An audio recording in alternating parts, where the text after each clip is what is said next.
시청자 여러분, 2023년 새해가 밝았습니다. 네, 개묘년, 네, 새해 토끼에, 네. 여러분들, 우리 집안에 또 계시는 지역에 또 우리 국가 공동체에 좋은 일들이 많이 있었으면 좋겠습니다. 자, 개묘년 한 해는 여러분의 해가 되길 바랍니다. 네, 개묘년 한 해, 또 밝은 해가 떠올랐고요. 우리의 미래도 밝아질 것이라고 믿어 의심치 않으면서 국물 없는 기자회 시작하겠습니다. 올해가 아마 이분의 해가 되지 않을 것 같습니다. 개묘성님 어서 오십시오. 안녕하십니까. 개묘성입니다. 네. 네. 근데 굉장히 잘 어울리네요. 그럴 때 그거 한번 해주세요. 점핑. 아유, 네, 아는 저 형 중에 개시성을 가진 형이 있었어요. 네. 있죠, 잘 있죠. 지내나 모르겠습니다. 그 형. 예. 그 형은 정말 대단한 분입니다. 이거는 이제 말씀은 못 드리는데, 개 같았나요? 근데 전 개시성을 개 가진 사람이 많지 않으니까, 많지 않죠, 진짜. 많지 않으니까 그쵸. 내가 뭐 또 얘기하다 보면은 금방 특정이 될 수도 있을 것 같은데, 뭐 모르는 사람이에요, 여러분들이. 근데 이 형이 그 예전에 어떤 직장에 다녔는데, 그 직장은 아주 특이한 직장이었습니다. 뭐였냐면은, 이 승진을 할 때 그 인사고과를 보잖아요. 거기 포함된 게 있어요. 토익 점수. 네, 토익 그죠. 점수 몇 점을 넘어야 돼. 네.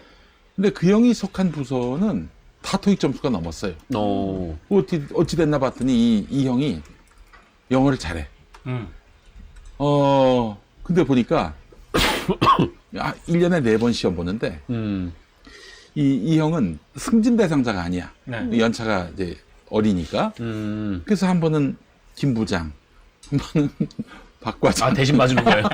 대신 시험 보는 거야. 사내에서 시험 보니까 무슨 뭐 이거 명찰을 달 필요는 없잖아. 네. 그래가지고 그냥 남의 이름 쓰고 이제 봤던 거지. 영어를 잘했으니까. 네. 그래서 내가 한 번은 그 형이 통화하는 걸 옆에서 들었는데 그 형이 김 국장 이러면서 통화를 하는 거예요. 아니 나하고 나이 얼마 차이도 안 나고 신입사원이나 다름없었는데 김 국장 나 일찍 퇴근했어. 박 과장 잘 받았어? 잘 받았냐고 묻는 건 이제 야동 CD 이런 거였는데 네. 예측할 수 없는 전개네요. 그래서 아니 이거 어떻게 그게 가능하냐 신입사원이 그랬더니 그 얘기를 해주더라고. 시험을 대신 치러주는데 입만 열면 김 국장부터 다 날아가는 거야. 부정 시험을 봤으니까. 그 일종의 개모임 같은 거네요. 예, 시험 대신 맞고 뭐 이제. 제가 그러네요. 이 얘기를 하는 이유는 우리 개묘성님 올해 대박 나시라고. 네. 대박 나야 됩니다. 감사합니다. 근데 앞에 얘기가 개묘년이니까. 얘기 사례로 등겨주고. 그러게요. 어떻게 또 대리 시험이라도 어떻게 누가 안 봐주나? 안 봐주나. 안 봐주나? 저는 능력이 없습니다. 네. 그 형한테 연락이 올 것도 같습니다. 예. 예. 자, 여러분 새해 복 많이 받으시고 우리 저 정상근 네. 기자님 네, 나오셨고, 반갑습니다. 예, 네. 올해 또 대박 나시길 또 바라면서, 네, 고맙습니다. 예, 올해 소원이 있습니까? 올해 소원 통일. 올해 소원은 네. 통일 네, 네, 알겠습니다. 그렇습니다. 예. 근데 꿈에도 소원은. 네. 지금 이 국면에서 통일을 운운하는 것은 마치 그 호전주의자. 예. 네. 뭐 그건 아닐 극단 대결 테고. 중이기 예, 때문에. 그건 네. 아닐 테고. 예. 그래요. 올해 평화가 정착하는 한 해. 네, 네. 남북이 좀 다시 뭔가 급속하게 다시 가까워지는 그런 한 해가 되기를 바라는 마음 가져보고요. 우리 저 민동기 기자님 나오셨습니다. 반갑습니다. 와우.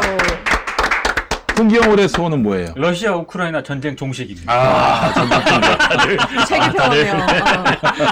다들 큽니다, 꿈이. 뭐래도 안 이루어질 것 같으니까 큰 걸 바라게 되는 현상 같기도 합니다. 네네. 혹시 예. 목사님은 올해 소원이 어떻게? 올해 소원? 네네. 올해 소원은 우리 저 교회당 또 평화나무 김용민 TV가 좋은 공간으로 이주했으면 좋겠다. 예. 이주. 예, 네. 이주는 아니고, 네네. 이주는 아, 왠지 이전, 저기 호주나 미국으로 갈 것 그래요, 같아요. 예, 예. 그래서 이제 우리 더 좋은 환경에서 더 재미있고 즐겁게, 이제 그 방송을 만들었으면 좋겠는데, 네네. 저만 이주가 될 가능성도 있지 않을까. 어디 서로. 왜 그러세요? 청송지가 구체화 시켜주시네요. 예. 그쪽으로. 그런데 보니까 지난 연말에 한동훈이가 더 탐사 그 언론인 2명을 감옥 보내려다가 실패했어요. 네. 이거 보면서 야 여기 나사가 풀렸구나 나는 그걸 느꼈어. 음. 예, 그래요. 너무 영장이 말이 안 된 것도 있었지만 이건 너무 말이 안 됐죠. 아, 이거 네. 말이 안 되는 거예요. 예. 근데 말이 안 되는데도 혹시나 하는 불안감은 있었어요, 사실. 그렇죠. 네, 그렇죠. 다행이지만, 네. 근데 이거는 그 유튜브 회장의 범죄가 아닌 이상 증거를 인멸할 수가 없어요. 그럼 이미 있는 건데. 네. 이미 있는 건데. 게다가 또 이제 한동훈이가 그 11월부터 막 아꼈는지 뭐 되는 일이 없어요. 기본적으로. 그 저기 예산안에서 1호 지시가 저거 아니었어요. 그 이제 검찰 증원하는 그렇죠. 이런 어떤 한동훈의 지시사항이 행정안전부에 의해서 묵살됐죠. 그리고 정진웅 검사, 자신을 수사했던 그렇죠. 정진웅 검사, 독직 폭행으로 걸었는데 네. 결과적으로는 이제 사실상 본인은 패소하고 한동훈이 네, 본인은 패소하고 정진웅은 승소를 했어요. 무죄가 났고요. 그리고 또 저 천공의 녹취록이 공개가 됐습니다. 한동훈은 차기 대선에서 뭐 감이 안 되기 때문에 뭐 후보가 될 수 없다 이런 얘기를 했었고, 그리고 뭐 아시다시피 노웅래 의원 체포동의안 국회 가가지고 연설까지 했잖아요. 노웅래 반드시 집어넣어야 된다. 진짜 말도 안 되는 예, 연설 아니었습니까, 그래서 정말? 그게 바로 이제 부결이 됐고요. 네. 부결이 되는 과정에서 보니까 국민의힘에서 한 70여 표 정도밖에 찬성표가 안 나온 것 같아요. 나머지는 민주당 반란표 혹은 정의당의 찬성표. 101표. 네. 이 정도면은 70표밖에 안 된다면 나중에 분위기 여건 조성되면은 윤석열 탄핵 소추안도 통과될 수 있겠다 이 생각이 드는 거예요. 어쨌든 한동훈이가 나가서 그렇게 설레발 떨다가 그 국회의원들의 숨은 동지의식을 일깨운 거야. 그건 진짜 실수했죠. 예, 그래서 네, 161표를 그 161표의 반대표가 나와가지고 그리고 부결됐고, 그리고 또 말씀드린 더 탐사 구속 영장 기각. 네, 정말 5건 연속 어퍼컷을 먹었어요, 우리 한동훈이가. 예, 그래서 아이고 이제 한동훈이도 꺾이는구나 이런 게 또 느껴집니다. 한동훈이가 꺾인다라는 얘기를 해주는 방송은 얼마 없어요. 우리 김용민 TV 정도가 있는 건데 이러다 한동훈한테 구속당하면 어떻게 되지? 한동훈에게 꺾일 방송. 예. 그래서 저희는 조심스럽게 짐작합니다. 한동훈 꺾였구나 이런 느낌을. 다른 좀 데선 받고 있어요. 꺾이지만 여기선 꺾는다, 이러면서. 그래요. 그거 붙여놓은 거 아니야? 꺾이지 않는 말. 그 이제부터 한동훈이가 자기가 살려면은 방법이 없어요. 권력 투쟁을 해야 되는 거야. 자기를 이제 말하자면 내팽개치려고 하는 현 권력과 차별화를 해야 된다고. 자기가 차기 대통령 되려고 하면은 이대로 윤석열 잘한다 이러면서 시다바리 노릇이 나면은 나중에 본인부터 이제 아웃되는 거야. 그러니까 본인이 차기 대권에 대한 꿈이 있다면은 지금 여권 1위 아닙니까? 그렇다면은 윤석열과 차별화할 수밖에 없다. 계속 5번이나 연속으로 어퍼컷을 먹었는데 가만히 있으면은 차기 대권 못 옵니다. 그래서 우리 한동훈 장관이 만약 이 방송 보신다면 차별화하시기 바라겠습니다. 올해 우리 저 김용민 TV는 하나의 모토를 정했습니다. 뭡니까? 윤석열과 맞서는 사람은 누구라도 동지 관계를 형성한다. 체결할 것이다. 네. 주진우라도 진심이 세게 나가네. 윤석열이하고 싸운다 그러면은 그러면 뭐 같이 가는 거지. 한동훈도 마찬가지고 전광훈도 마찬가지고. 그러면 어. 천공 스승과도 천공. 그럴 리가 없다. 천공도 뭐 할 수 있습니다. 우리는 이재희가 적절한지는 모르겠습니다만은 그럼 혹시 김건희 여사 김건희도 그렇지. 예. 점점 표정이 굳어지시는. 아니 말을 괜히 했다. 감당 못할 말을 괜히 한 거 같아요. 네, 여러분 하여튼 그럴 일은 없기 때문에 하여튼 뭐 윤석열과 각을 세운다 그러면은 한 동지가 돼서 윤석열이가 쫓겨나는 그날까지, 국민에 의해서 쫓겨나는 그날까지 더욱 열심히 정진하겠습니다. 올해 저의 계획입니다. 화이팅. 올해 저의 계획은 저의 그 바람은 희망사항은 윤석열 타도입니다. 작년에도. 오히려 그거였던 것 같은데. 작년에는 그럴 수가 없지. 작년 대선이었는데 대선 전이었잖아요. 작년 목표가. 네. 근데 작년에 이제 작년의 기준으로 이제 올해를 못 채울 것이다라고. 언제? 아, 올해 상반기. 네, 올해 상반기요. 난 상반기라고 올해 그랬어요. 3월 정도로. 작년에 올해라 그랬으니까. 아니. 나는 분명히 그 상반기라고 네, 상반기. 얘기를 했고, 상반기. 6월 30일까지 윤석열이가 대통령으로 있으면은, 네. 그때는 이제 음력. 음력으로 가야지. 음력. 네, 음력으로 그렇습니다. 가야지. 네. 그래서. 그때도 넘어가면 뭐 그 멀티버스로 가야죠. 네. 근데 다른 율리우- 세계에선 쫓아났다. 그때 이제 율리우스력으로 가야지. 예, 여러분. 네. 그러나 반드시 상반기 안에 무너질 수밖에 없습니다. 우리 대한민국 국민들께서 이런 말도 안 되는 정치를 방치하실 분들이 아니에요. 전 그런 믿음이 있습니다. 예. 자, 오늘 그러면은 본격적으로 이야기를 들어가도록 하겠습니다. 우리 민동 기자님부터 해볼까요? 네, 일단 간단하게 새해 첫날 방송하는 거니까 올해 네. 언론계, 미디어계 어떤 일이 벌어질 것인가 간단하게 좋습니다. 네. 너무 좋아요. 예. 일단 2월에 네. MBC 사장 아, 새 사장이 선출이 돼요. 그렇죠. 그렇지. 다음 달입니다. 국면이 있죠. 네, 다음 근데 달입니다. 이제 여러분들 긴장하실 필요가 없는 것이 지금 방송문화진흥회라고 MBC 대주주에서 이제 사장을 그렇죠. 이제 MBC 대주주 단체에서 사장을 결정하는데 네. 거기는 아직 민주당 추천 인사들이 방문진이 9명인데요. 음, 문재인 정부 때 추천한 이사가 6명. 음, 그리고 지금 당시 야당이었던 국민의힘 추천이 3명. 그래서 6대3 구조기 때문에 이변이라든가 정말 말도 안 되는 상황이 없는 한 박성재 지금 MBC 사장이 연임 의사를 밝혔거든요. 네. 그 너무 실적이 좋아요. 그렇죠. 너무 실적이 좋아가지고 이 양반을 날릴 교체할 명분이 없어. 예. 용산에서는 매우 싫어하겠지만 그리고 그리고 정진석 국민의힘 비대위원장을 비롯한 국민의힘 지도부는 너무나도 싫어하겠지만 네. 제가 봤을 때 박성재 사장의 연임을 막을 방법은 현실적으로 그렇게 없다. 예, 여러 가지 뭐 경영적인 지표라든가 이런 걸 봤을 때 MBC 뉴스가 전 세계 1등이에요 지금. 뭐 유튜브라든가 신뢰도라든가 이런 측면에 있어서 네. 굳이 박성재 사장이 왜 안 되어야 하는가에 대한 명분이 이런 없다. 명분이 없어요 지금. 방문진 이사들 입장에서 봤을 때도. 네네. 그래서 2월 달에 MBC 새로운 사장이 선출이 된다. 이걸 좀 아셔야 될 것 같고 네. 다만 다만 방송통신위원장이 바뀝니다. 언제? 얼마 안 남았죠, 그것도? 7월로 예정이 되어 있습니다. 7월. 한상혁 위원장이 임기가 7월까지거든요. 예, 그때 바뀝니다. 근데 한상혁 위원장 다음에 이제 방통위원장에 임명이 되는 선수는 아무래도 이제 윤석열 대통령의 대통령 입김이 추천 인사가 와. 상당히 좌우가 되기 때문에 그렇게 되면은 방통위의 여야 구조가 바뀌게 됩니다. 3대 2로 지금 민주당이 다수였는데, 네. 그러니까 이제 2명은 민주당, 2명은 국민의힘, 1명은 대통령인데, 그러면 여당이 다수가 될 수밖에 없죠. 그렇죠. 근데 이제 그러면은 이 한상혁 위원장, 지금 민주당이 추천한 그 인사가 이제 임기가 다 돼가서 그만두면은 이제 대통령이 추천하는 인물 1명, 윤석열. 그러면 이제 다시 3대 2로 해서 국민의힘이 다수가 되는 거죠. 그렇죠. 그러나 여러분 염려하지 마십시오. 상반기 안에 윤석열은 끝장나기 때문에 그러면 한덕수 대행이 추천하겠네. 아이고. 네. 걱정은 계속 해야겠네요. 네. 네. 아무튼 60일 전이니까 3월에는 끌어내리면 3월에 끌어내리면 가능하겠군요. 네네. 네. 그 문제는 저는 5월에 치러야 되는 거예요? 그렇지. 아니, 만약에 3월에 그러면 이제 헌법재판소로 가니까. 3월에 아니죠. 그 탄핵만이 아니지. 물러나면. 스스로 이제 물러난다고 하면. 스스로 물러나면 바로 60일 동안의 이제 기간이 있잖아요. 네. 60일 기간 동안에 새 대통령을 뽑아야 되는 거야.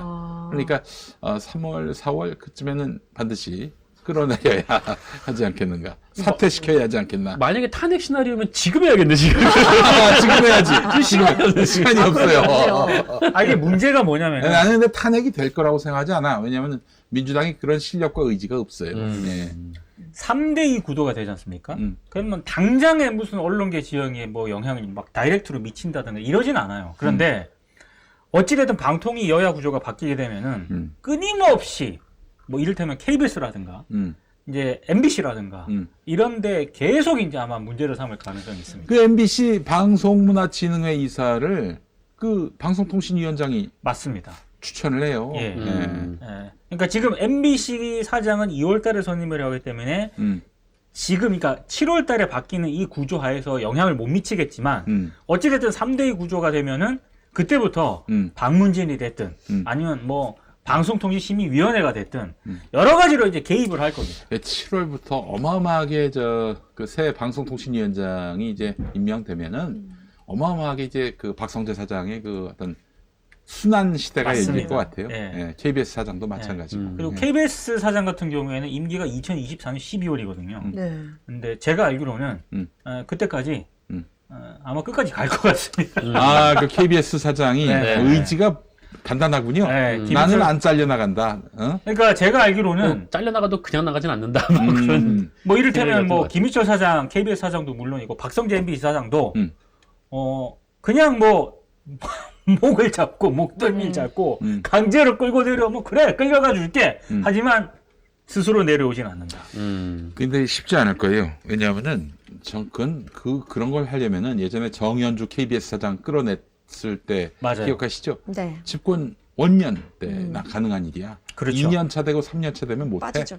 기본적으로. 네. 예. 왜냐면 지지율이 그만큼 뒷받침 해주지 못할 것이고. 그렇습니다. 지금 지지율도 사실은 뭐 말이 안 2년 차, 3년 차 지난 지지율이나 마찬가지죠. 네네. 예. 그리고 오늘 그 새 신년에 뭐 언론사들이 쭉 뭐 여론조사 같은 거 다 발표했잖아요. 네. 근데 여러 뭐 여론조사가 있는데 경향신문 여론조사를 보면 봤어요. 내년 총선에 누구 찍을 거냐. 오, 네. 내년이네요, 보니까. 그렇죠. 예. 이제 총선이 있지 않습니까? 2024년 4월. 거의 경기 수도권, 서울 이런 데서는 압도적으로 야당 야당을 찍을 뽑겠다. 거라고. 그 60%. 근데 지금 언론계를 그렇게 뒤흔든다? 그래서 이렇게 중대선거구제 얘기를. 그렇지. 네. 그래서 중대선거구제도 얘기한 것 같아요, 보니까. 중대선거구제는 이제 한마디로 말해서 1, 2, 3등이 당선될 수 있는 게 바로 그렇죠. 중대선거구제지. 네네. 예. 그렇게 해서 이제 어떻게든 자기를 당선되려고. 네. 어. 아무튼 뭐 그런 상황이 예정이 돼 있고. 민주당에게 좋은 거는 이제 영남에서 1, 2, 3등이 되면은 민주당은 그 안에 들어갈 수 있잖아요. 그렇죠. 고루고루. 근데 이제 네. 그 지금 윤석열 대통령이 얘기하는 거는 지역은 소선거구제로 하고 네. 도심만 중대선거구제로 한다. 그 얘기. 아, 네. 진짜 야치네, 진짜. 다 하는 게 아니고 네. 일부 도농- 지역인데 네. 지역의 그 일부 특성에 따라. 지역이 도농복합형 뭐 이래가지고. 제가 봤을 때 도시 누가 네. 합의해 주겠나? 민주당이 합의해 주겠어요? 안 해주죠, 절대 안 당연히. 해주지. 말도 네. 안 되는 김진표 소리. 의장은 생각이 있는 것 같은데. 김진표가 뭘 알아? 아, 올해 김용민 TV 요즘 참 진보 유튜버들이 굉장히 어렵습니다. 그래서 저기 생방송 라이브 시간에 여러분들이 10,000원 슈퍼챗 쏘시고 아무개를 이름 넣어서 뭐뭐가 뭘 알아? 이렇게 한번 해달라고 하면 해드리기로 했습니다. 우리의 수익 모델로. 네네. 대신 이게 외쳐주는. 그렇지. 예를 들면 네. 뭐 소원 저기 소리 같은 느낌이네요. 정상근을 해서 하세요 해서 10,000원 보내면 정상근이가 뭘 알아? 네, 이렇게. 제가 지금 김용민 이름으로 하나 보내야지. 말하면 된다 그랬지. 김원마로 가겠습니다. 지금 현찰로 드리면 안 돼. 현찰로. 김용민이 뭘 알아, 이거 뭐. 직거래네요, 직거래. 직거래. 아, 너무 좋지. 그러면 구글이 떼어 그쵸, 떼는 거 없이. 네.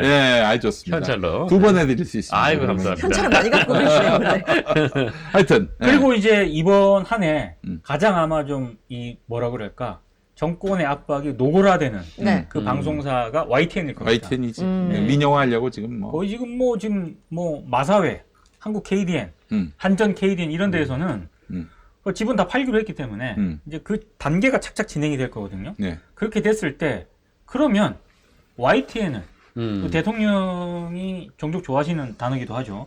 누가 먹을 것인가? 어? 그렇게 했을 때 뭐 여러 이름이 거론되고 있지 않습니까? 제일 유력한 게 일단 한국경제, 그다음에 이제 한국일보 대주주, 또 있어요? 또 있습니다. 서울신문 대주주. 서울신문도 한다고? 호반. 일단 호반건설도 이름이 올라있긴 해요. 근데 호반건설이 요즘 굉장히 어려운 걸로 알고 있는데 자금난이 있는 걸로 알고 있는데. 저도 그래서 가능성은 높게 보진 않습니다만 일단 거론은 되고 있습니다. 후반도. 근데 가장 강력한 의지를 가지고 있는 거는 역시 한국경제신문이다. 네. 상당히 가능성이 좀 높다고 봐야 될 것 같습니다. 애초에 못 이룬 꿈을 이루겠다는. 그렇습니다. 그렇지. 한국경제가 없어요. 매일경제는 있는데. 네. 종편 채널이 있잖아요. 네. 예. 그래서 제가 매우 너무 섣부른 예단일 수도 있습니다만 만약에 한국경제가 YTN을 인수하지 않습니까? 네.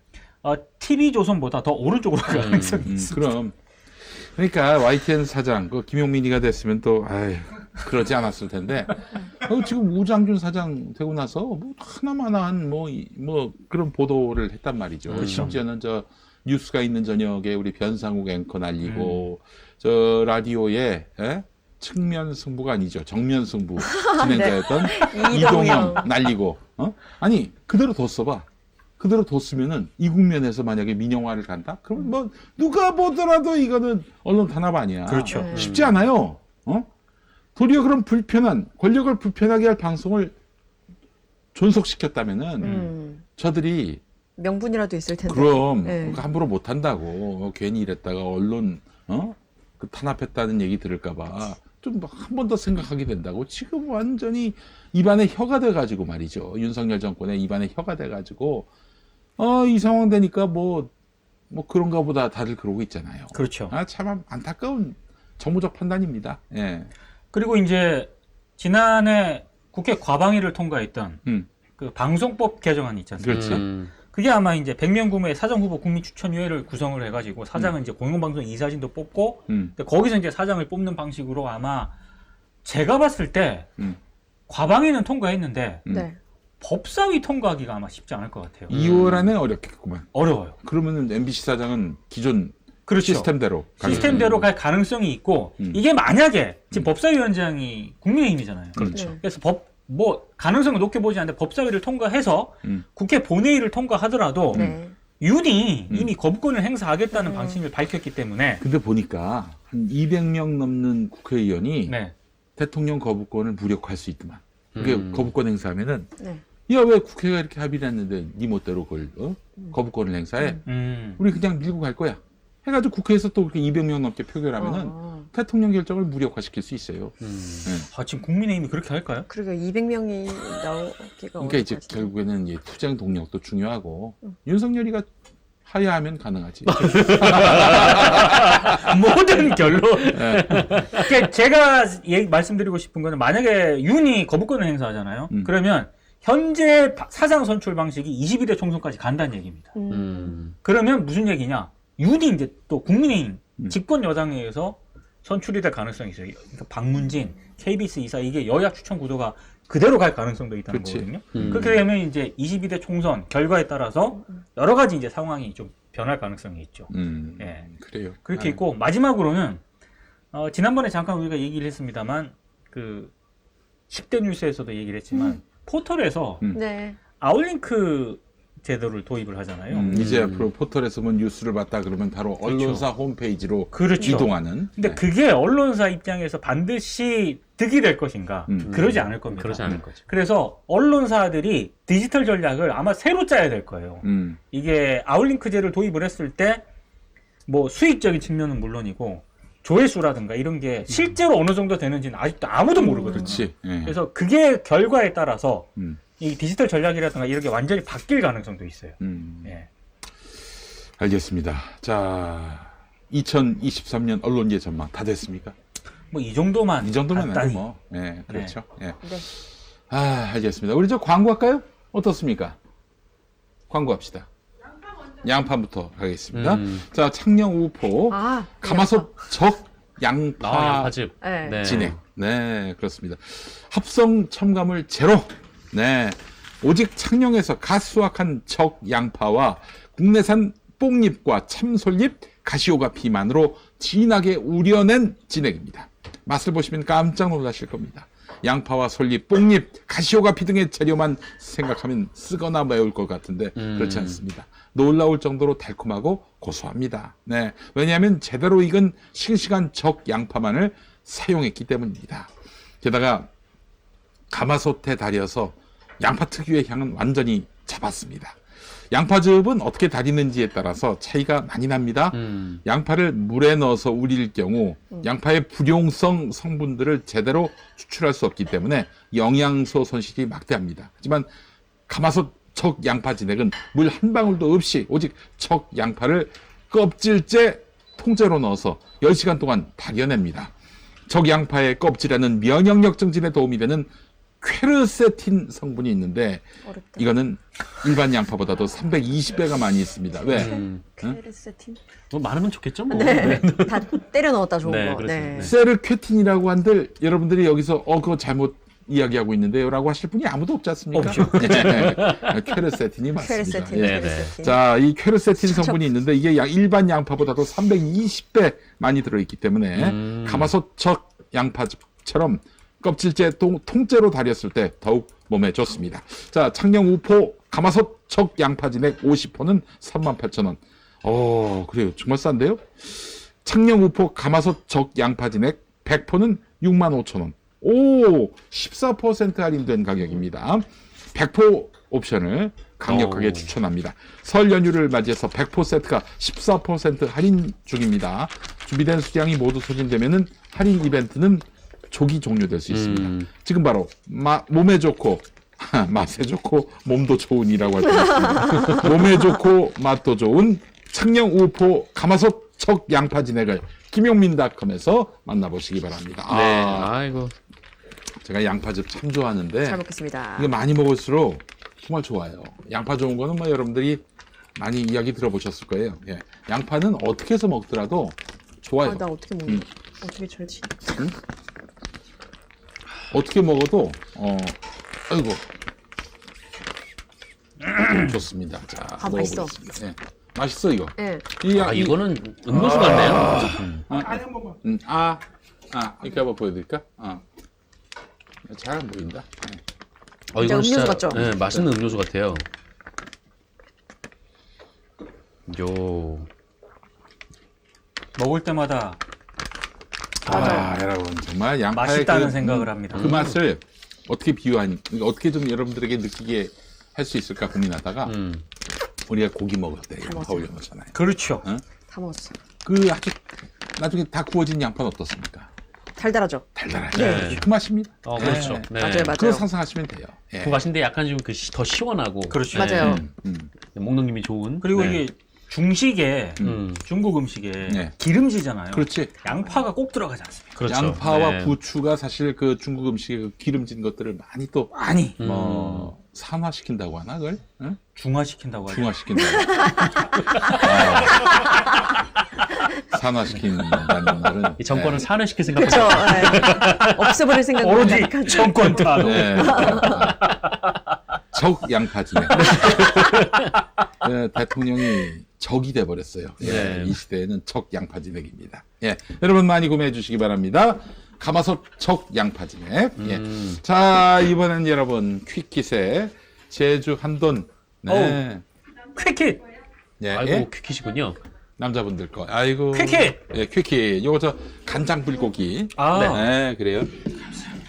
자, 아이고, 그리고 우리 고맙습니다. 예. 자, 이것도 드시고. 오, 이거 드시는 건 아니고 고맙습니다. 요걸 집어 드시고. 젓가락도 예. 드시고. 자, 이제는 또 우리 김여성 김여성 우리 기자님은 또 이렇게 이쁘게 감사합니다. 고추장 불고기. 네, 잘 먹겠습니다. 감사합니다. 한번 드셔보시죠. 제가 읽어보겠습니다. 퀴킷 제주 한돈 양념 불고기 2종입니다. 정말 간편하고 제대로 된 돼지 불고기. 퀵하게 입할 수 있는 제품. 맛은 기대 그 이상. 네. 퀴킷 제주 한돈 간장 불고기, 고추장 불고기입니다. 주변에 그 기사 식당 돼지 불백 맛집 찾아다니는 분들 맞아요. 더 이상 이제 찾아다닐 필요가 그럴 필요 없습니다. 없습니다. 이거보다 더 맛있는 게 없어요. 네, 돼지 불고기. 네. 100% 청정 제주 한돈을 국내산 배와 양파를 사용해서 24시간 저온 숙성한 다음에 그대로 냉동해서 보내드리는 제품입니다. 잡내가 없어요. 해동해서 7분 정도만 중불이나 약간 센 불에서 프라이팬에 촥촥 볶아주면 약간 태운 듯 양념 잘 밴 고기 질감이 살아있는 양념 불고기를 이제 맛보실 수가 있게 되는 것입니다. 기억해 주세요. 김용민닷컴의 퀵킷. 네. 고맙습니다. 자, 퀵킷 제주 한돈 간장 불고기, N 고추장 불고기. 어느 것이든 한 팩 350g은 1,600원. 자, 이 제주 한돈 간장 불고기 2개, 고추장 불고기 2개, 혹은 간장 불고기 하나, 고추장 불고기 하나. 어떤 것이든 2팩은 16,900원. 20% 할인된 가격입니다. 자, 김용민닷컴은 로그인 때 퀵킷 양념 불고기 한 팩만 구매하셔도 무료 배송이 되겠습니다. 여러분 많은 사랑 바라겠습니다. 네, 아이고 저도 왔습니다. 예, 어떻습니까? 드셔보시니까. 네. 맛있습니다. 이거는 진짜 식당에서 팔아도 돼요. 이거는. 네. 일단 간장은 먹을 때마다 느끼는 거지만 담백합니다. 저는 이 지금 고추장인데 맛있게 매콤합니다. 음. 과하지 않고 음. 자극적이지 않고.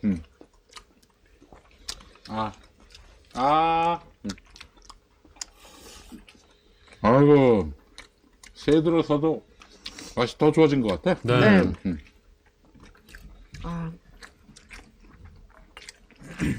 아, 제가 이게 오늘 1월 2일인데 네. 제가 지금 올해 들어서 처음 먹는 밥이에요. 응? 어제 밥을 안 드셨어요? 잘 계속 써세요? 떡국만 먹었어요. 아, 제가 어제 저녁에 집에 가서 밥을 먹으려고 했더니 아들이 빕스에 가자고 아, 네. 아, 밥을 드디어 처음 먹습니다. 역시 한국인은 밥이에요. 밥. 아침에는 좀 바빠가지고 못 먹었는데 맛있냐. 간편하게 먹으니까 네. 저 식당에 가서 먹는 것처럼 간편하게도 이렇게 먹을 수 있는. 그래서 정성근 기자님 요즘에 SBS 식당에서 식사하세요?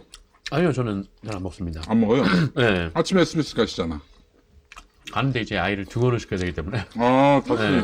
바로 와요. 집에 와가지고. 진짜 바쁘시구나. 네. 아, 스브스 아침에 어떤 거 하시는데요? 김영철의 파워 FM. 아, 네. 네네네. 오래 하셨죠, 그거. 정말 오래시 오래됐죠. 얼마나 하셨어? 그것도 한 3, 4년 된 것 같은데요. 아, 그때 그래서 몇 번 스브스에서 마주친 적이 있었는데, 네, 맞아요. 그때, 네. 그러셨구나. 그게 이제 김현미 PD님에서 이제 저로 이제 넘어왔던. 그렇지. 그랬던 거군요. 그 전에 이제 정영진 편집장님이 하시고.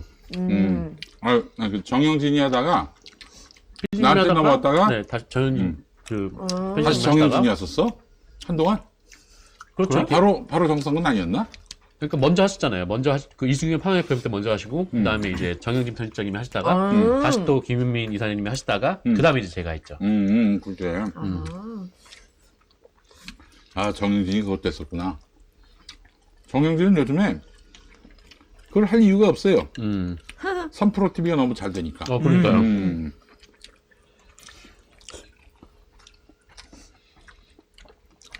아, 근데 간이 너무 잘 배어 있다. 그럼 어. 이거 그냥 돌리기만 합니다. 돌리기만. 고기가 너무 부드러워요. 좀 간이 이렇게 딱 적당할까요?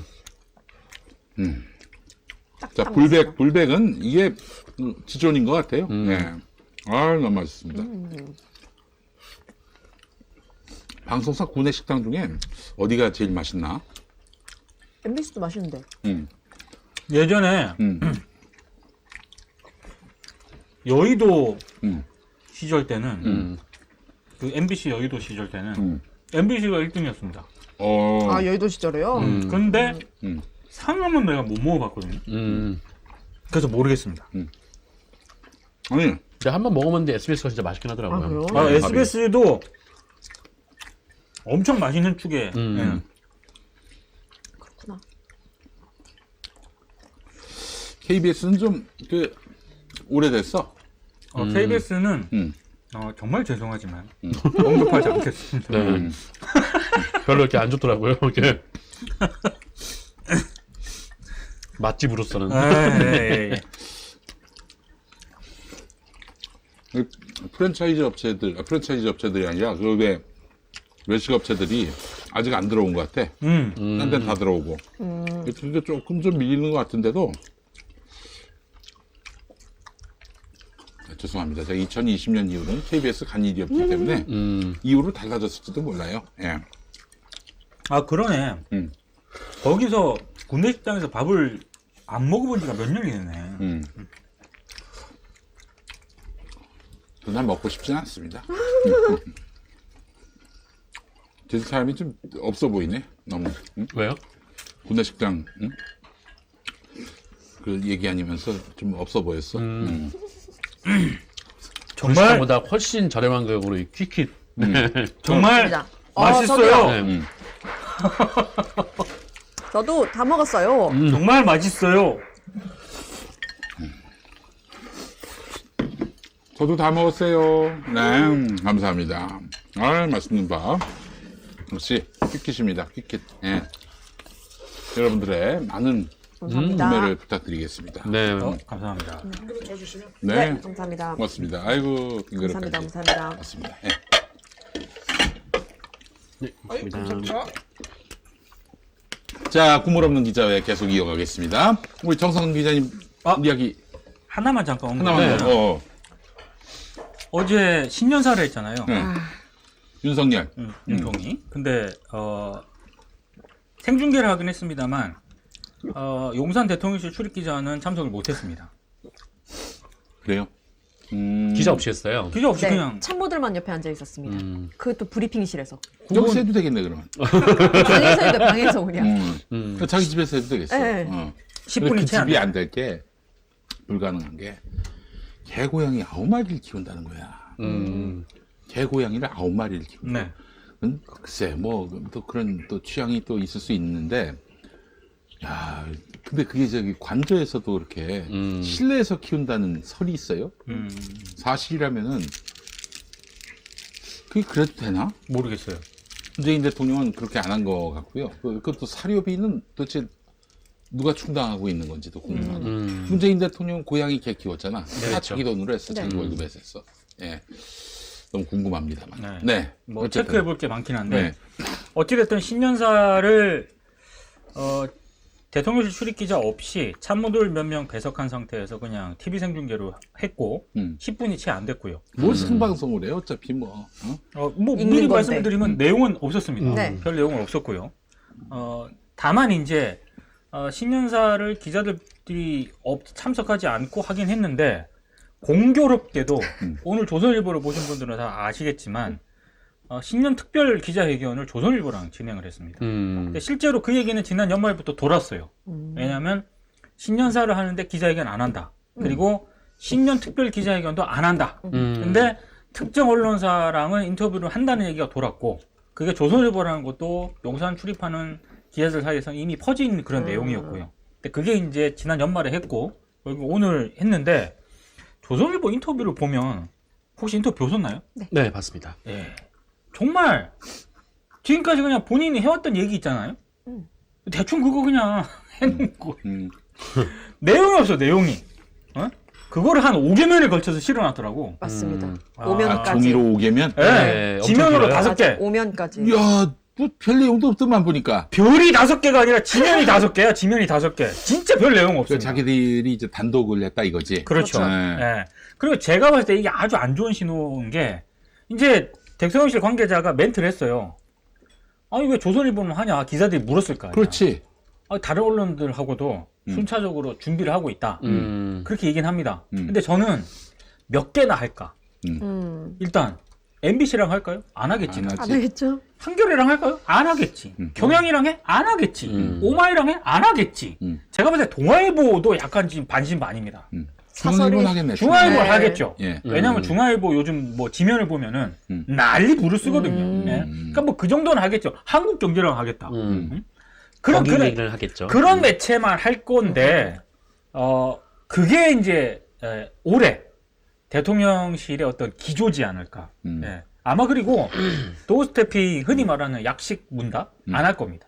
예. 그리고 다른 방식을 고민하고 있다라고 하는데 그 다른 방식이 이걸 가능성이 저는 많다고 봐요. 다른 방식은 아마 MBC 기자가 빠지면 하겠다 이런 거 아닌가?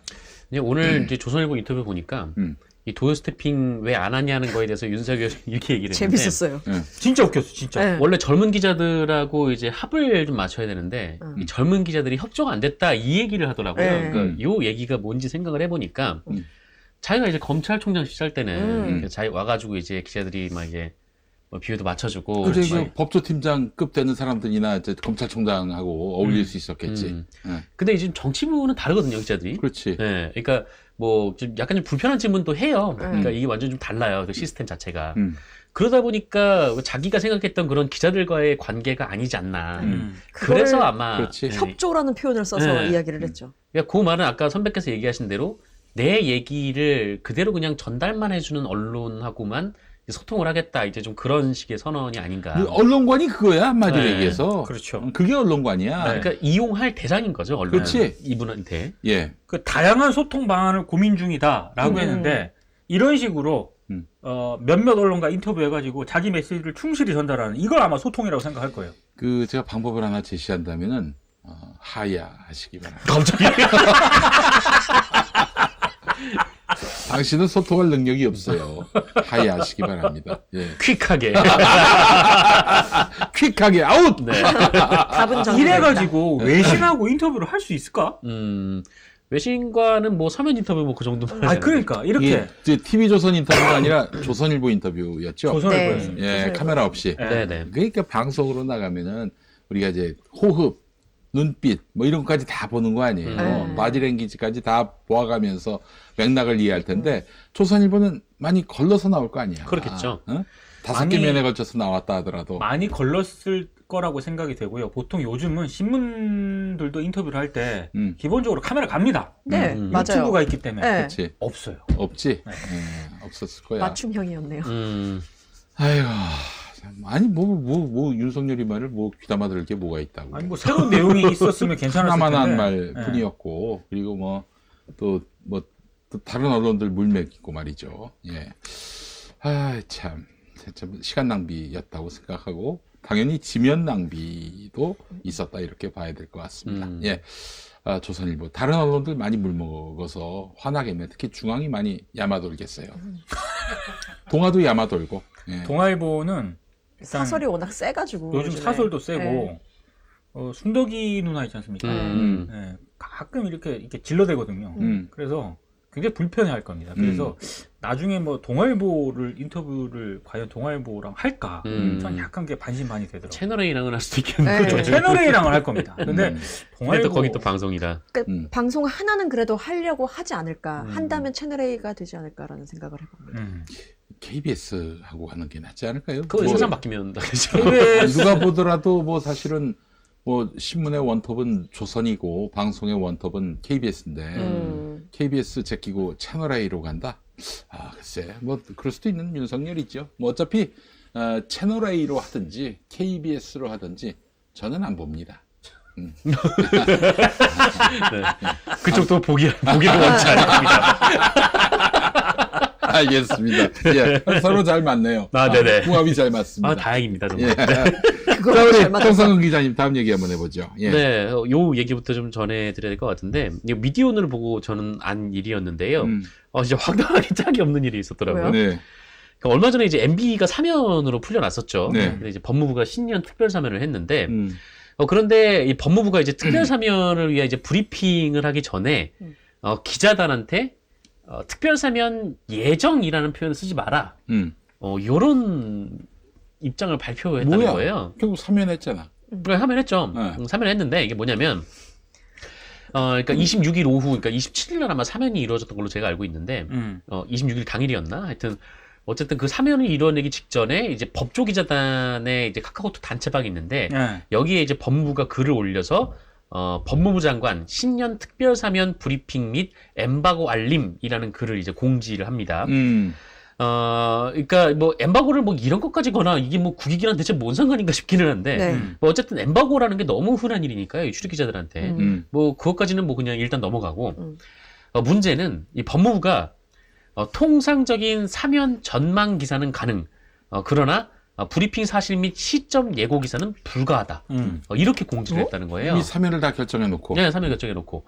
이게 무슨 말이냐면 이 법무부하고 법조기자단 간사하고 협의를 했으니까 기자들은 우리가 사면을 할 건데 사면 예정이라고 쓰면 안 되고 대신 전망 혹은 가닥 이렇게 써라.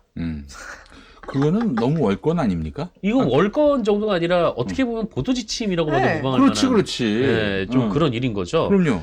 그러니까 물론 뭐 예정과 뭐 전망, 가닥이 좀 약간 차이는 좀 있죠. 뭐 예정은 뭐 거의 확정된 거고, 뭐 전망이나 가닥은 뭐 언론사의 해석의 영역이니까요. 근데, 그래도 확정됐다며.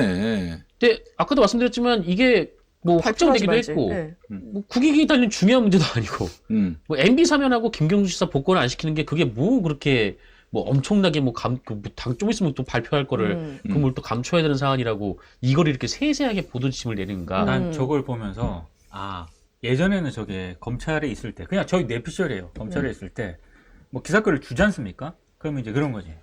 정 기자, 그건 말이야. 그렇게 하지 말고 이렇게 해줘. 이렇게 이게 다 됐거든. 음. 근데 지금 법무부 장관이잖아. 음. 그게 안 되잖아 그렇게 일일이 개별 기사를 만들. 그러니까 하던 식으로 뭐 그거를 그렇게 만들어서 그렇게 제정신 그러니까 못 차린 쉽게 거죠. 말해서 자기가 편집국장인 거예요. 맞아요. 이게 법무부 아, 장관은. 그거야. 네. 여전히 버릇을 못 고쳤어. 그러니까 이게 기자단 안에서 뭐 엠바고를 거는 일은 좀 흔하긴 한데, 근데 이 문구를 단위로 제한을 하는 건 굉장히 드문 일입니다. 뭐 이런 그러게요. 거를 잘 보진 못했어요, 저는. 뭐 이제 미디어오늘에서도 이제 극히 이례적이다 이렇게 썼고요. 그러니까 이거는 기자단 내부에서 결정을 내린 거다라기보다는 결국 이제 법무부의 요청 그렇죠. 혹은 지시에 가깝다. 에이구. 라고 봐야 되는 사안인 거고, 네. 아무리 기자단이 출입처하고 유착이 돼 있다고 하지만 이렇게 기사의 표현 하나하나까지 간섭을 받아야 되는 겁니까 이게? 안 되지. 네. 아니 그러면 뭐 저기 기자들은 다 초등학생이야? 시키는 대로만 그러니까요. 하고. 이게 뭐 받아쓰기랑 뭐가 달라요? 그러니까 이런 표현을 쓰지 말고 이런 표현을 써라. 라고 지시를 하는 것도 웃기지만. 결국 또 저 그렇게 사실상 지시를 내린 거나 마찬가지인데 응하지 않으면 뭐 어떻게든 불이익이 가해질 것이다. 이런 또 니주가 깔려 있잖아요. 그러니까 그게 이제 그 기자단에서 대체 이거를 왜 받아들였을까라는 의문과 함께 든 생각인데, 이게 기자단에서도 이제 협의가 됐다라고 했기 때문에 이게 만약에 거기에 따르지 않으면은 아마 기자단 차원에서 불이익이 있을 거예요. 그래서 아마 뭐 거기 기자단에 속한 기자들은 뭐 따라야 겠다라는 뭐 생각을 했겠지만, 근데 아무리 그래도 이렇게 문구 하나하나까지 그렇죠. 저쪽에서 정해준 대로 써야 되는 이런 상황까지 간 거는 굉장히 좀 언론 자유에 심각한 문제가 있는 거죠. 첨삭 지도를 해주네요. 그렇지 첨삭지도지. 그렇죠. 빨간 펜 선생님. 네. 네. 빨간 펜 이 장관님. 표현보다는 이 표현이 좋을 것 같아. 라고 그러니까요. 기자들한테 알려준. 빨간 펜 장관님. 그러니까 매우 굴욕적이잖아요. 지금 네. 해외 순방도 그렇고 직접 취재 못하죠. 그 다음에 지금 계속해서 뭐 신년사, 이후 기자회견 다 배제당하고 있지. 지금 출입기자단에서 이런 상황까지 다 받아들인 거 아니야, 기자단이. 네. 그렇죠. 받아들였죠. 본인들하고 또 결이 다른 언론이긴 하지만은 뭐 노골적으로 그렇죠. 뭐 그 기자를 억압하고 언론사를 탄압하고, 게다가 또 어떤 언론사 같은 경우는 아예 그냥 예산을 끊어버려서 고사시키려고 하고, 어떤 그 뭐 자기들이 인정하든 인정하지 않든 언론사 기자인데 그 현장 취재했다고 그 바로 구속영장 청구하고 말이죠. 이 상황을 보고 가만히 있는다면은 이거는 진짜 존심도 없는 기자들이지. 그렇지 않아요? 그렇죠. 그러니까 이게 진짜 저도 이게 진짜 웃긴 게, 더 웃긴 거는 진짜 기자단이라고 보거든요. 그러니까 이런 걸 왜 받아들입니까, 이거? 그러게요. 예. 아무리 이제 법무부에서 뭐 협의 끝에 나온 얘기라고 하더라도 이런 건 받아들일 이유가 없는 거죠. 그러니까 기자가 취재를 했으면은 그게 뭐 확정이든 예정이든 뭐 그 법무부 기류가 그러면은 뭐 이제 예정이다 뭐 이렇게 쓸 수도 있는 거죠. 그거를 꼭 뭐 내가 해석을 했다는 뭐 그런 뭐 전망 가닥 꼭 이렇게 꼭 써야 됩니까, 그거를? 문재인 정부 법무부에서 만약 이랬다면 어땠을까? 아유, 조선일보 일면에 썼죠. 그렇지. 난리가 났겠죠. 뭐 난리가 신보도 지침 막 이렇게 뭐 난리가 났겠죠. 그렇지. 예. 뭐 추미애 막 욕하고 아마 그랬을 거예요. 근데 더 웃긴 건 이제 이 기사를 보면서 이제 알았던 건데, 이 법무부 기자단이 이제 징계가 있거든요. 그러니까 징계가 있는데 보통 이제 뭐 회사 같은 경우에는 뭐 경고, 견책, 감봉 이런 식으로 이제 징계 수위가 나가잖아요. 근데 법무부 기자단의 징계 수위가 뭐라고 돼 있냐면은 경고, 벌금, 징역. 징역? 징역은 뭐야? 그러니까 그들끼리 용어. 그들끼리 그 용어인 거예요. 그러니까 벌금도 뭐 실제로 돈을 내는 건 아니고, 뭐 출입기자실에 뭐 간식 돌리는 뭐 그런 건가 봐요. 그냥 아이고 곤장도 하나 넣지. 곤장도 하나 넣고. 태형. 그렇지. 그러니까 통닭구이 뭐 이런 거 따라 넣고. 무기징역. 무기징역 4형. 그러니까. 다 넣지 왜? 그러니까. 그러니까 뭐 자기들 딴에는 이제 법무부 출입기자들이라고 그래. 징계 수위를 이렇게 나눈 것 같은데. 되게 그냥 즐거워 보이네요. 뭐 지들 딴에 웃기는지 네. 모르겠는데 밖에서 즐거워요. 보기에는 좀 꼴값이죠, 사실은. 아니 사실 이 법무부 법조 기자들이잖아요. 네. 이 법조 기자들이 결국 윤석열을 만들었다고 해도 과언이 아닌데 또 부당한 유착을 했었던 정황들이 PD 수첩을 통해서도 드러났고, 또 그 법이 금지하고 있는 피의 사실 공표 슬쩍 이렇게 검찰과 거래해가지고 그걸로 기자상 받고 그랬단 말이에요. 내내 또 알고 있기로는 뭐 누차 말씀드렸는데 어떤 기자의 비위가 있어. 검찰 가서 이렇게 봐달라고 봐줍니다. 구속감도 뭐 구속 아니게 뭐 불구속으로 뭐 기소를 하더라도 그럼 난 무혐의로 만든다든지. 그런 일이 있었던 것 같아요. 예, 이거 보면은 이건 진짜 검찰과 법조 기자들 사이에 그런 불이한 유착들 이것도 드러내면은 큰 뉴스 많이 나올 거예요. 아니 김만배 씨 녹취록 뉴스타파가 보도한 거 기자들 입막음한다고. 입막음하고 관리하고 돈 먹이고 이게 누군지는 안 드러났지만 그게 나오잖아요. 그럼 그게 검찰에다 제출된 녹취록이란 말이야. 검찰이 그걸 들여다봤다는 거잖아. 네. 그렇겠죠. 수사 안 하고 있잖아요. 수사하네요. 예. 야, 근데 한 번에 2억을 줬다는 거 아니야? 그러니까. 한 명한테. 진짜. 그런 내용이 나왔는데도 조용하지 않습니까? 내가 나한테 2억 줬으면은 내가 이 짓을 안 합니다. 좀 마음의 소리를 내가 지금 그대로 목사님! 그게 아니고 만약에 녹취에서 네. 뭐 김용민 응. 2억 뭐 이런 얘기 나왔어봐요. 나와봐. 아이, 뭐, 네. 바로 갔지. 바로 긴급 체포야. 나오기 전에 나갔죠. 네. 그래요. 야, 2억을 하려면은, 2억을 벌려면은, 김용민이가 뭘 알아? 이거 몇 번 해야 되는 거야? 1억이 그, 만에 10,000번이니까, 만 번을 해야 되는 거네, 10,000번. 아니, 2만 번을 해야 되는 거네, 2억을 벌려면. 아니지. 저 구글이 또 뛰어가는 게 있으니까 그렇죠, 한 그렇죠. 3만 번 해야 되겠네. 예. 아이고, 참. 그렇게 해서 2억 받아 먹은 새끼들은 진짜 제 역사의 심판을 받아야 됩니다. 반드시 벼락을 맞을 그런 징벌을 받아야 돼요. 네. 근데 또 이렇게 또 기득권 구조에 기생해가지고. 아니, 이렇게 약점 잡힌 놈이 뭐 사회 정의를 위해서 뭘 기여할 수 있겠어요? 맞아요. 약점 잡힌 놈들은 그걸로 끝이야. 어? 사실 먼 그 친구인데, 뭐 오래전에 이제 헤어졌던 친구인데, 그 친구 얘기로는 그 사장이 그 저기 여직원하고 이제 불륜 관계를 맺다가 그래서 그 여직원이 뭐 그냥 그 회사를 다 말아먹은 거야. 뭐 그냥 뭐 과장도 안 됐고 뭐 계장쯤 됐는데 그 여직원하고 바람이 나가지고 이 계장이 뭐 그냥 상무 전무 다 호령하고 그냥 국장이 그 여자 앞에서 쩔쩔매고 그 사장 자체도 굉장히 카리스마가 넘치고 예. 그래서 둘이 다 해먹은 거야. 심지어는 그 여성 계장쯤 되는 그 여성의 아버지까지 입사를 하고 이런 좀 말도 안 되는 그런 일들이 벌어집니다. 이 그 시나리오가 왜 익숙하지? 근데 이 사장이 말이죠. 약점 잡힌 거 아니야, 이 네. 여자한테. 네. 그러니까 뭐 그냥 끌려다니는 면도 있는 거고, 뭐 기특해 보이는 면도 있을지 모르겠지. 뭐 자기한테 뭐 회사 내 여러 뭐 문제들을 다 그냥 처리해주고. 그 여자는 완전히 그 회사에 그야말로 권력 위에 권력이 돼버린 거예요. 뭐 이거는 뭐 그 여자를 비난하려고 하는 게 아니라 기자들도 마찬가지 아닙니까? 누군가에게 감시하고 비판해야 될 누군가에게 이렇게 돈을 받았다? 부정한 돈을 받았다? 그러면 그 사람에 대해서 어떻게 비판합니까? 그 사람의 또 이익을 대변할 수가 있어. 그러면 그렇죠. 그 기자가 쓴 기사는 오염된 정보예요. 그 오염된 정보를 또 독자들이 받아보게 되고요. 이런 일은 정말 불행한 일입니다. 이런 언론인들, 그래서 비리가 있는 언론인들은 정말 더 엄격하게, 엄중하게 이렇게 책임을 물어야 한다는 게 제 맞아요. 생각입니다. 네. 예. 맞습니다. 양심 없는 인간들이 너무 많아요. 예. 그 법조 기자들도 다 따져봐야 돼. 그동안 어떤 거래가 있었는지. 진짜 압수수색은 이 법조 기자들을 상대로 해서 해야 되는 거 아니겠습니까? 그러면 아무개 검사하고 몇 시에 어떻게 통화했는지, 주고받은 문자가 어떠한지, 또 그 문자 내용은 어떠한지 다 뒤져봤으면 좋겠어. 그 시간이 있었는데 그렇게 그런 나쁜 거래를 들춰내고 책임을 물을 수 있는 시간이 있었는데 그 시간을 다 보내고 엉뚱한 놈들이 지금 집권한 세상이 왔습니다. 안타까워요. 예. 자, 그래요. 정상근 기자님 다 하셨어요? 네. 다 하셨구나. 네. 저기 양파를 하나 더 칠까? 수고하셨는데. 예. 자, 우리 김여성 기자님. 네, 뭐 짧게 하도록 하겠습니다. 중앙일보가 지난달 29일에 단독 기사를 하나 냈는데요. 그 내용이 좀 논란이 있었어요.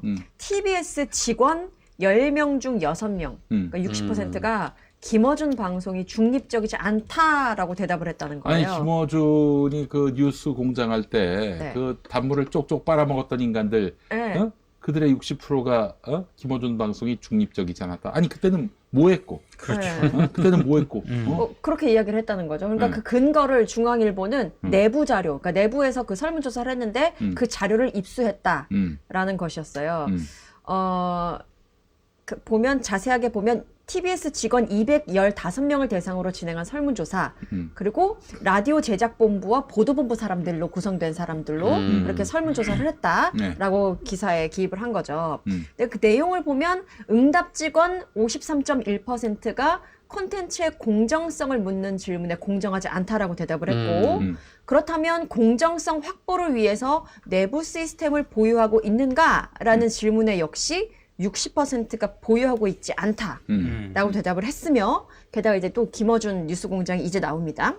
중립성 문항에 있어서 62.8%가 그렇지 않다, 그러니까 중립적이지 않다라고 대답을 했고, 예. 그리고 균형성 문항에서도 균형 있게 다루느냐 모든 사안에 대해서 응답이 역시 60% 정도가 그렇지 않다라고 대답을 했다라고 기사가 나온 거예요. 그래서 그 60% 중에 강양구 기자는 포함되어 있겠구나. 그런 생각이 듭니다. 예. 뭐 그래가지고 이게 어떻게 TBS가 이럴 수 있느냐, 지금 말씀하신 것처럼 김어준의 뉴스공장이 정말 TBS를 다 먹여 살렸다라고 할 정도로 또 그거의 영향력에서 벗어나지 않는 사람들일 텐데 네. 이렇게 결정적인 순간에 돌아서는구나 라고 정말 배은망덕이로 말할 수가 없어요. 진짜. 그랬었죠. 아니 헤어지더라도 그래도 수고 많이 했다, 고생했다. 당신은 계속 기여하고 싶은 마음이 있었지만은 우리 체제가 한계가 있기 때문에 더 못 붙잡아서 너무 미안하다. 이런 그렇죠. 마음이라도 가져야지. 이 60%가 나가는 김어준의 등 뒤에다 대놓고 침을 뱉어요. 이건 안 그래서 많이 비난을 했었고 저 또한 그랬었는데 이렇게 보도가 나간 다음에 TBS 내에 5개 직능단체가 네. 뭐 아나운서, 기자협회, PD협회, 기술. 방송 촬영 기술 이렇게 있잖아요. 네.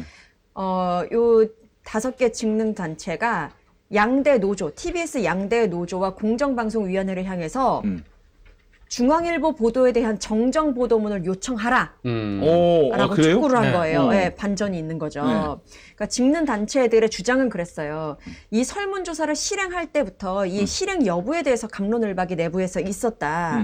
그런데 양대 노조 출신의 의원들이 노조 단독으로도 이 설문을 진행하겠다라고 목소리를 높였고 이를 강행한 측면이 있다. 근데 이 과정에서 노조원들의 의견을 묻거나 듣고자 하는 노력이 전혀 없었다. 그 양대 노조라고 하는 건 TBS의 그 친오세훈 노조하고 네. 그 언론 노조 TBS 지부 거기. 네.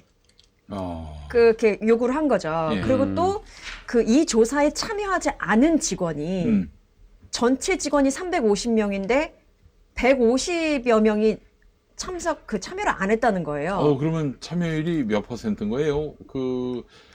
50% 조금 넘었네. 그렇죠. 굉장히 적은 숫자가 이 설문조사에 응했던 것 뿐인데 기사에는 라디오 제작본부와 보도본부라고 명시를 해서 마치 일선 전체인 제작진 것처럼. 모두의 의견인 것처럼 그렇게 호도가 됐다라고 지적을 한 거죠. 그리고 이거를 두고 이제 그 직능단체들은 제작진을 방패 삼아서 이게 나라도 살아야겠다라는 의지를 지금 보여준 거 아니냐라고 맹비난을 했죠. 그리고 특정 프로그램에 대한 공정성 평가, 아까 전에 뉴스공장 같은 경우에는 요 설문조사 같은 경우에도 마녀 사냥식 여론 재판이자 제작 자율성, 독립성을 훼손한다는 의견을 이미 개진해 왔었다. 이렇게 얘기한 거예요. 그렇지, 그게 정답이지. 그렇죠.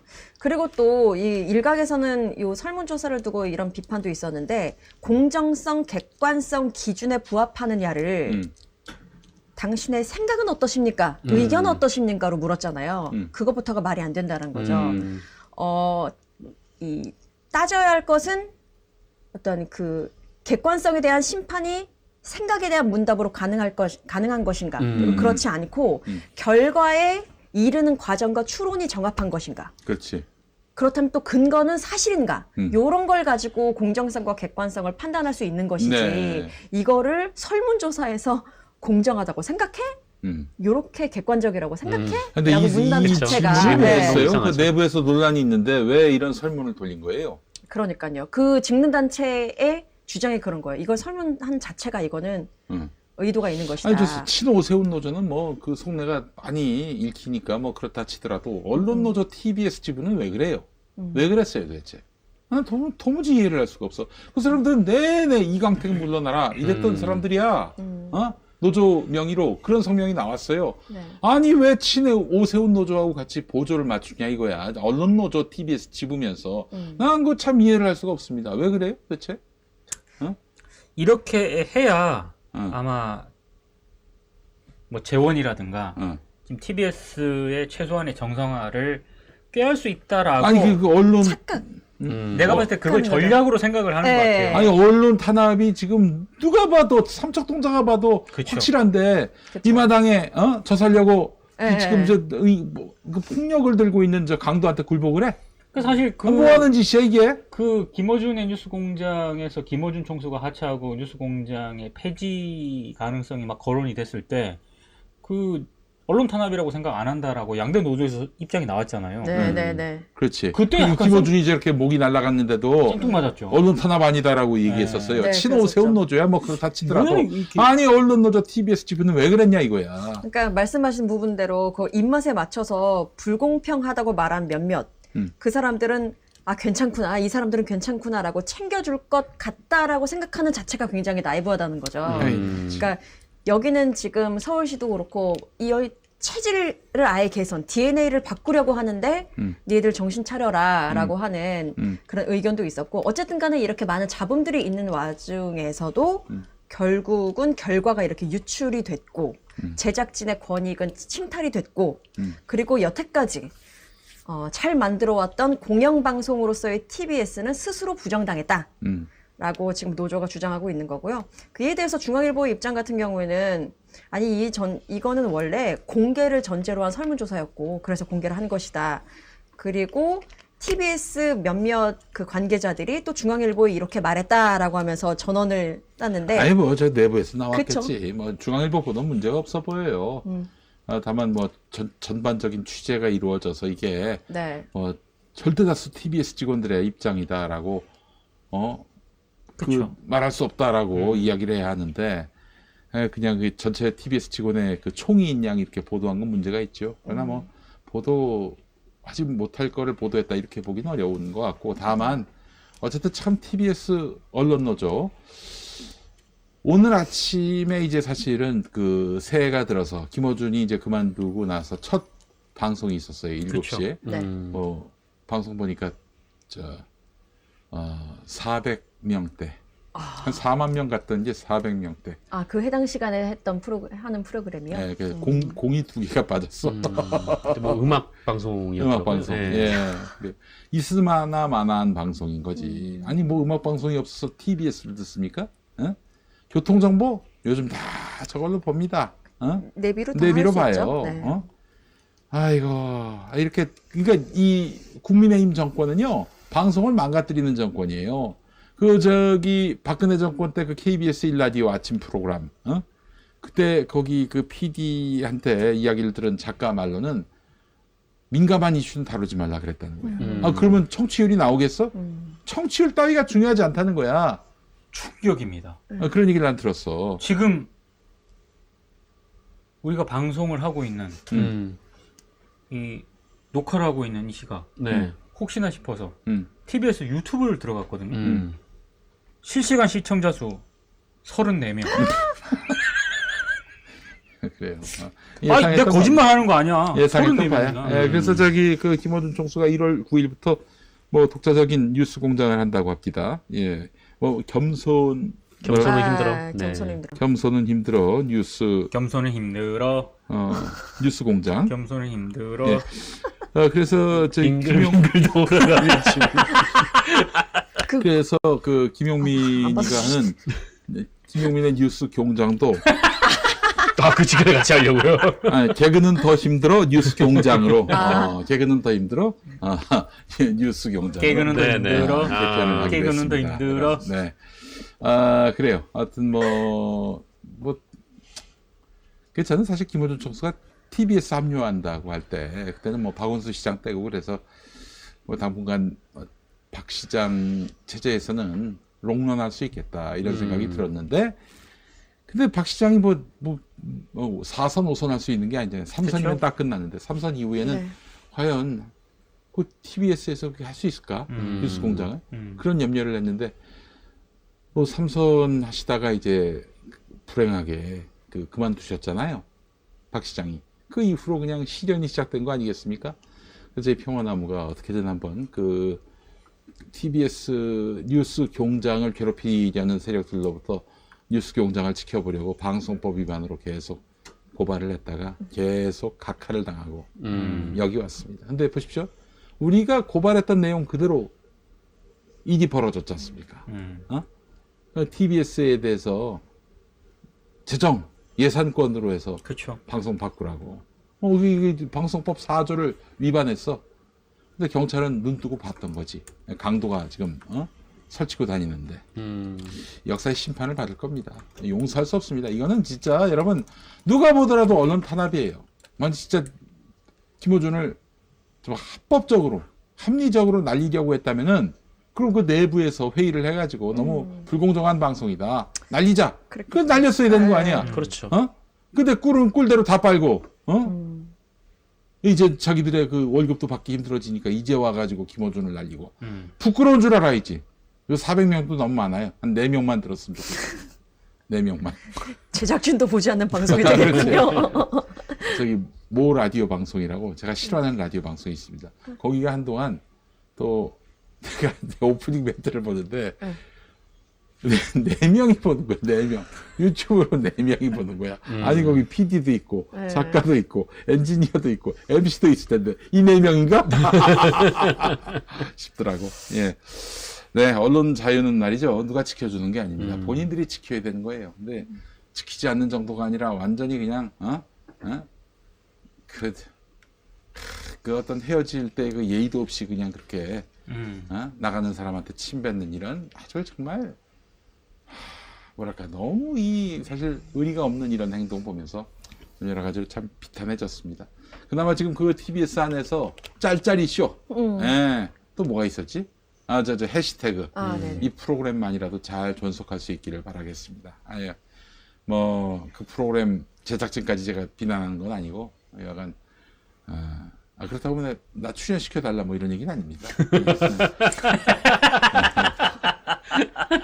그 신장식 변호사가 그 MBC 표창원 자리 간다면서. 그런 얘기 들었어요. 일주일 휴가. 말해도 되는 건가요? 다 알아요? 그렇구나. 다 야, 저 TBS가 배출을 하네. 이렇게 네. 좋은 방송인들을 배출을 아무것도 해요. 모르고 신장식 변호사님한테 화이팅을 외쳤던. 네, 하여튼 여러분 이런 그 레거시 미디어는 언제든지 권력의 외풍에 의해서 좌지우지되는 그런 레거시 미디어에는 뭐 큰 기대를 걸 수 없는 시대가 된 것 같습니다. 자, 이럴 때 우리가 언론을 잘 골라서 잘 분별해서 또 우리의 판단의 근거로 삼는 것이 필요하지 않겠나 생각이 들고요. 자, 하여튼 이번 주 순서는 여기까지 해야 될 것 같습니다. 네. 뉴스 공장이 아니지. 국물 없는 기자 외우는 수서 모두 마치겠습니다. 우리 시청해주신 여러분 감사하고요. 다음 주에 뵙겠습니다. 네, 고맙습니다. 고맙습니다.